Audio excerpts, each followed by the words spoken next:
Hello everyone, this is Mumbo here, welcome back, and today is episode 2 of Practical Skills Minecraft.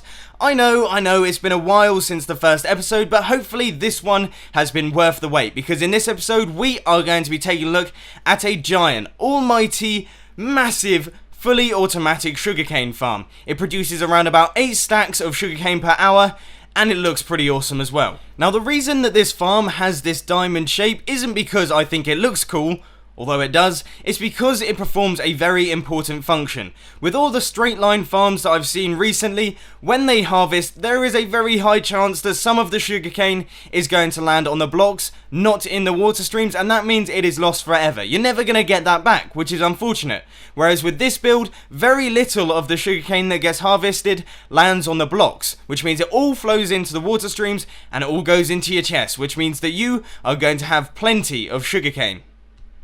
Now some of you may recognise this build from elsewhere. Not only am I currently in the process of building it on HermitCraft, but also Dataless built it in his survival world. So if you do want to check that out, there will be a link in the description down below. But anyway, I think I've whittled on enough about this one. How about we take a look at the redstone behind it in more detail. Instead of using bud switches, which will automatically detect when sugarcane grows and harvests it, this one uses a redstone timer, and in all honesty, you're never going to notice a difference in efficiency between the two styles, especially on a farm this size, so I wouldn't worry about that. Now, as far as the redstone for the rest of the build is concerned, it really is very simple. It's just redstone dust and redstone torches. There aren't even any repeaters, so in that respect, it's fairly cheap, bar the hundreds of pistons that you're going to need, but we'll worry ourselves with that one in a little bit. There is just one last thing that I want to mention before I bore you to death, and that is this design features a repeating pattern. Once you've done the first layer, you've done them all. You don't have to learn any unique redstone circuitry, which is always a positive.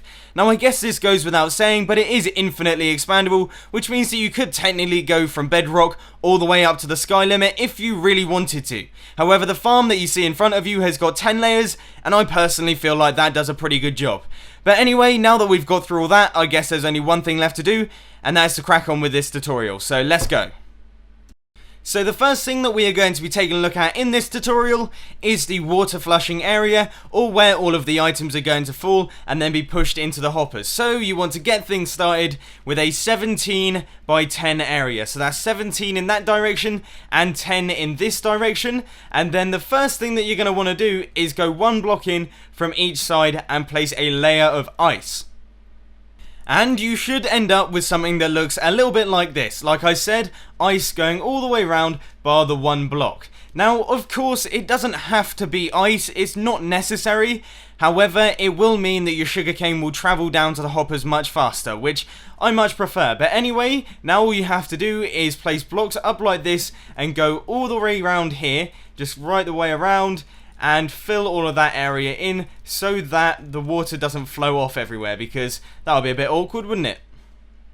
The next thing that you're going to have to do is dig into your pockets a little bit here, because this is where things get a bit expensive. You want to grab a bunch of hoppers and run them off to one side. It could be off to the right or off to the left. It really is personal preference. As you can see over here, the hoppers will then run into some form of storage system.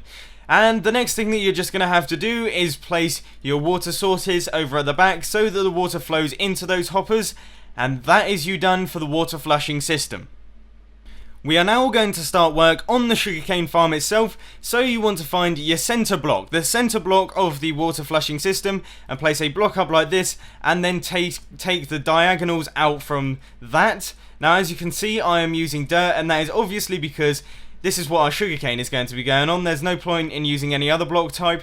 Of course, you could use sand technically, but you'd have to place things underneath it, and for the rest of the build, you're going to have to use dirt. So there really is no point in that. But anyway, you should end up with some kind of diagonal V shape with the dirt. So there it is.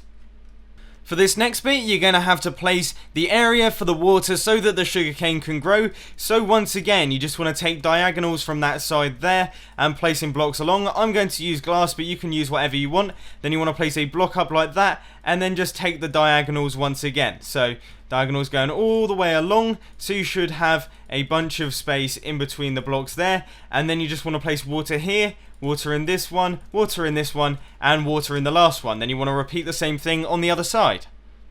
You will know if you have done that part correctly because you should be able to place sugarcane on each and every one of your dirt blocks, and as you can see, I can do that just fine, so that means I have done that right.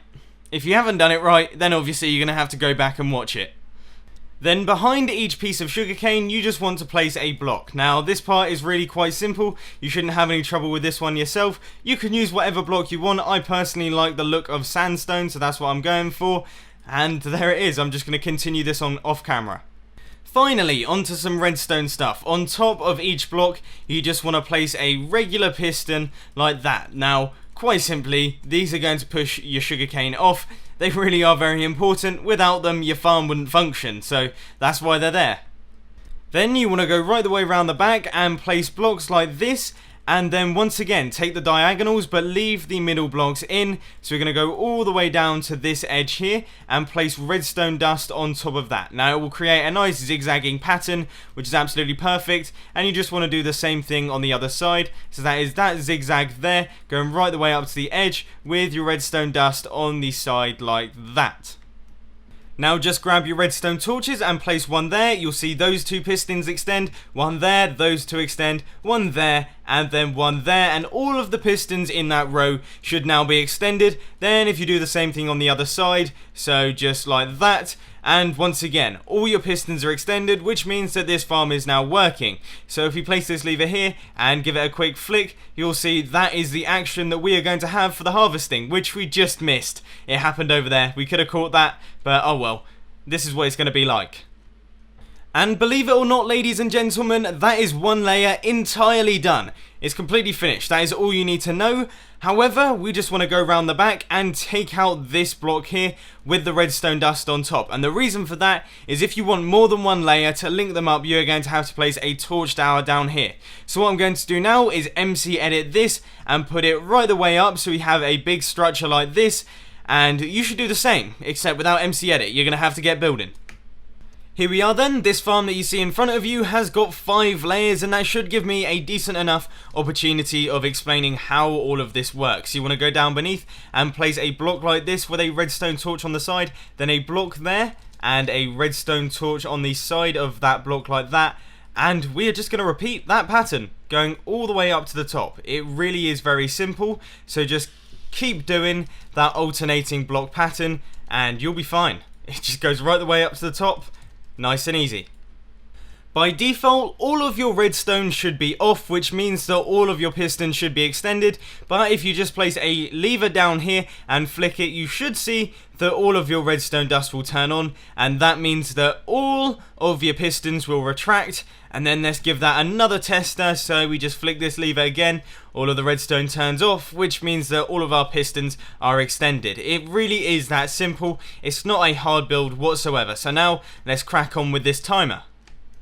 So you want to go right the way down to this bottom torch here and place a block like this with a repeater, and then another block with a comparator on top of it like that, and then a dropper facing upwards with a hopper facing into the dropper, and that will create a monostable circuit, which is exactly what we need. Now we're going to create a hopper timer, so you want to take 6 blocks along like this and just carry out that like that, and then place a hopper here and a hopper running into that like that, a comparator running out of each one of these hoppers running into a block, redstone dust there and redstone dust there, with a sticky piston facing in each direction and just some redstone block there.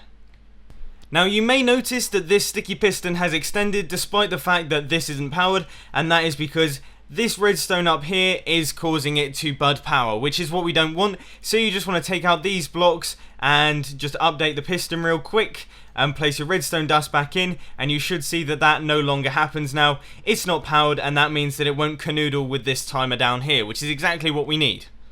And finally, the last thing that you want to do is make sure that this is a dropper. I actually placed a dispenser. It has to be a dropper, otherwise it won't go up into the hopper, it will just fly out elsewhere, which is exactly what we don't want. And then you just want to place a redstone torch down here, and you'll see that that will do a mini harvest. And inside these hoppers, you want to place around about 2 stacks of items. You can vary that however you want to. They can be any item you want. I'm choosing diamond blocks because I'm pretty fancy, but there it is. That's your timer done, which means that basically the whole farm is now complete. So there we have it, folks. You have built yourself a fully automatic sugarcane farm, and it certainly wasn't that hard, was it? Alright, it may have been a tiny bit hard, but it's going to provide you with so much sugarcane. You're not going to know what to do with it. You're going to be wearing it on your head, wearing it as clothes, throwing it at people willy-nilly. It's just going to be mad. So I hope that you enjoy all your newfound sugar. But if you did enjoy this video, please be sure to hit that like button. And if you really loved it, then make sure to subscribe. But thanks for watching, guys. This has been Mumbo, and I'm out. I'll see you later.